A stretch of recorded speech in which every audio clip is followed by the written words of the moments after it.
मीनाक्षी पूछ रहा हूँ मैं, दुनिया जहाँ की सोच से आगे बढ़कर पूछ रहा हूँ मैं, अंधधुंध विचारों से भी लड़कर पूछ रहा हूँ मैं, इतिहासकार और सिंहासन से अड़कर पूछ रहा हूँ मैं। और क्या पूछ रहा हूँ? और क्या पूछ रहा हूँ कि पूर्वजों की वीरता के कितने इतिहास पढ़ा डाले, पूर्वजों की वीरता के कितने इतिहास पढ़ा डाले। सुन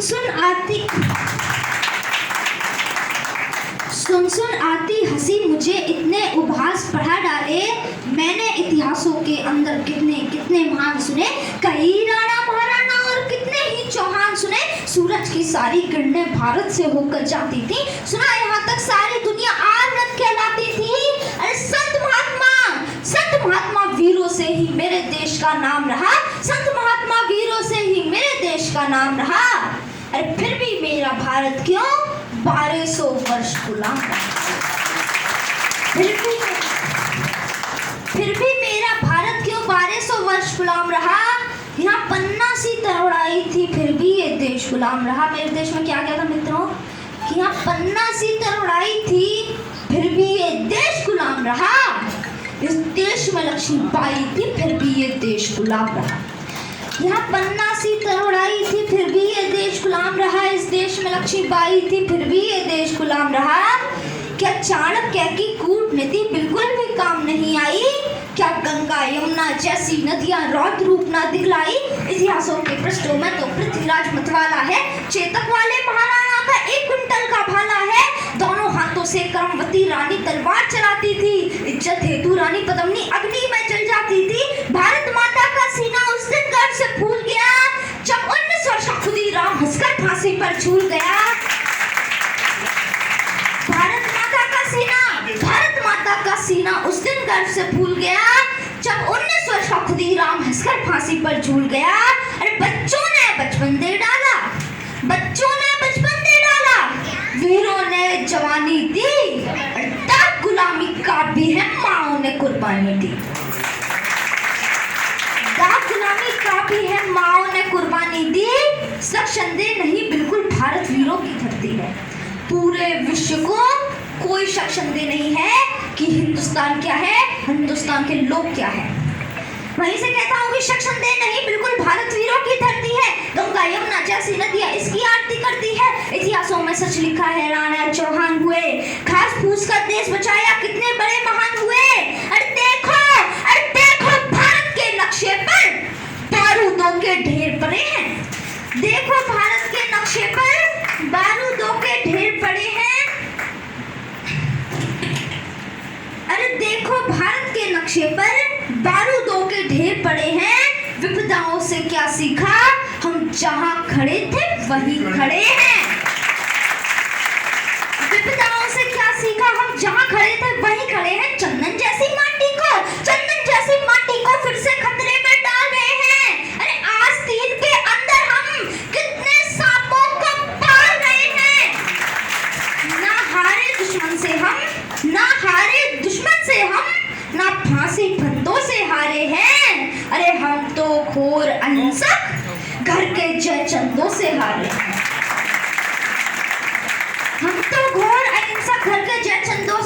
हैं।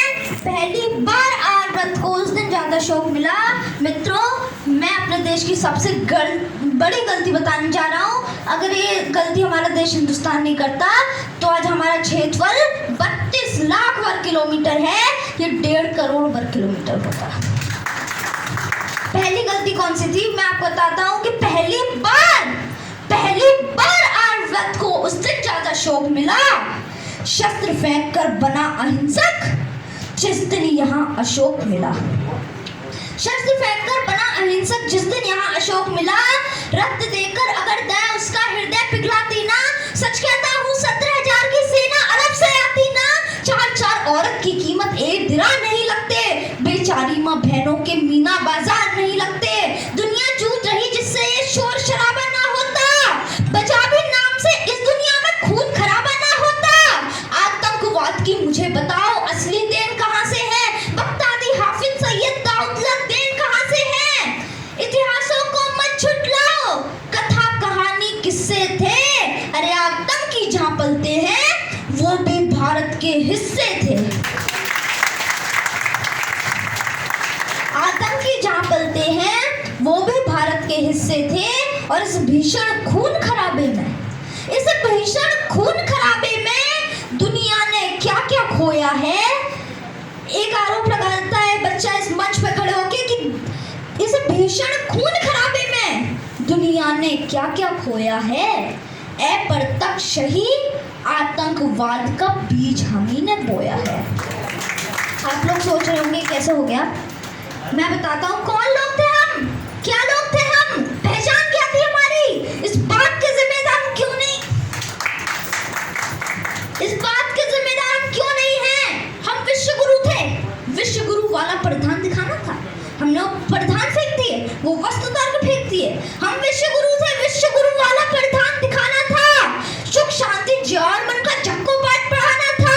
लेकिन सही राह दुनिया को हम भी दिखा नहीं पाए, मानवता की परिभाषा दुनिया को बता नहीं पाए। जगत गुरु यानी जग के भगवान हम ही तो थे।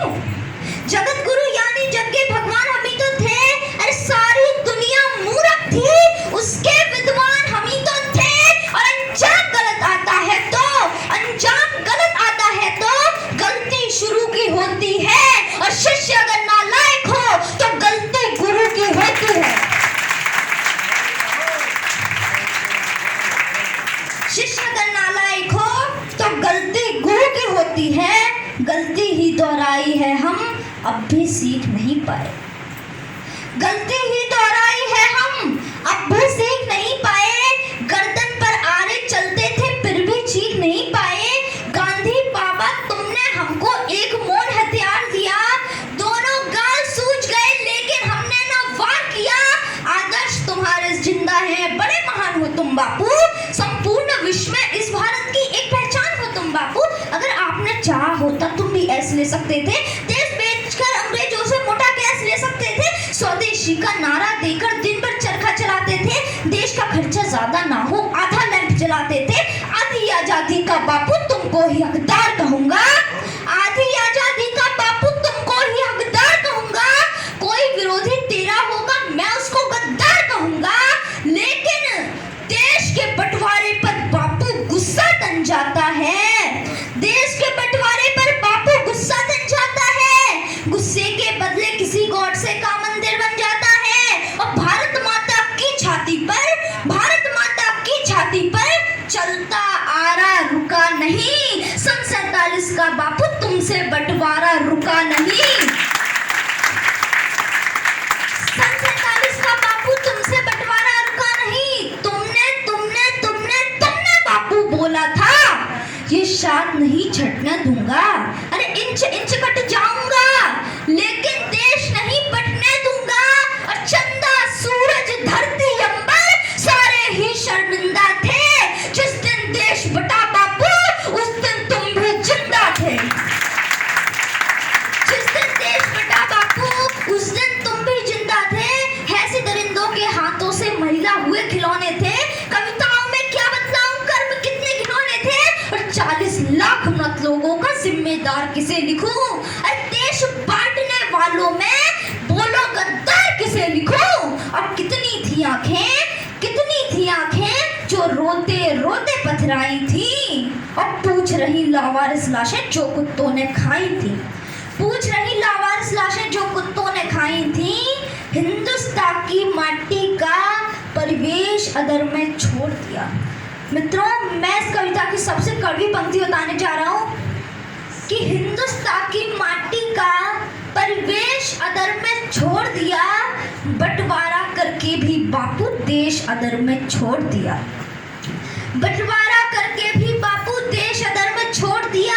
और दो थप्पड़ के बदले में एक थप्पड़ तो मारा करते। और बंटवारा ही करना था तो ढंग से बंटवारा करते।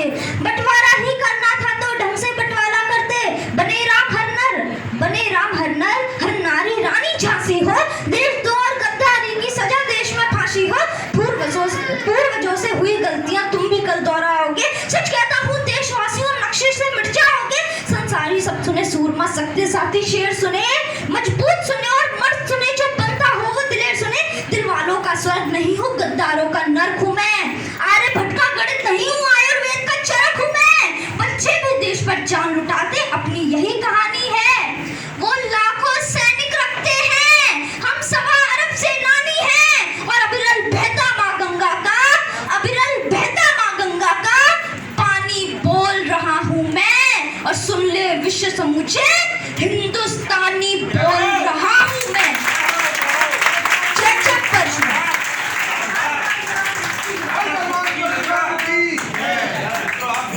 शायद आप लोगों को हिंदुस्तान की अक्सर जमी याद आ गई होगी।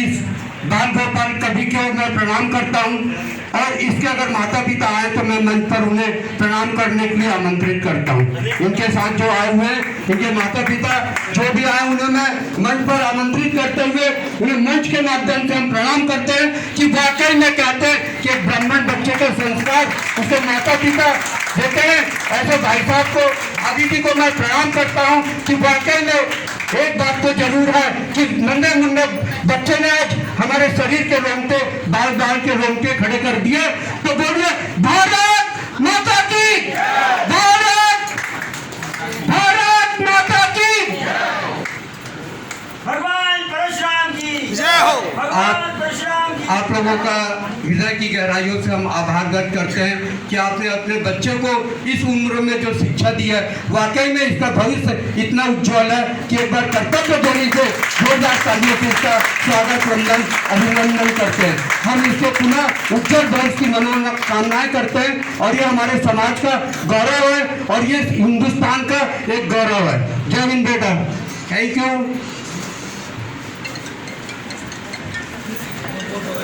बहुत बहुत तुम्हारे एक बार और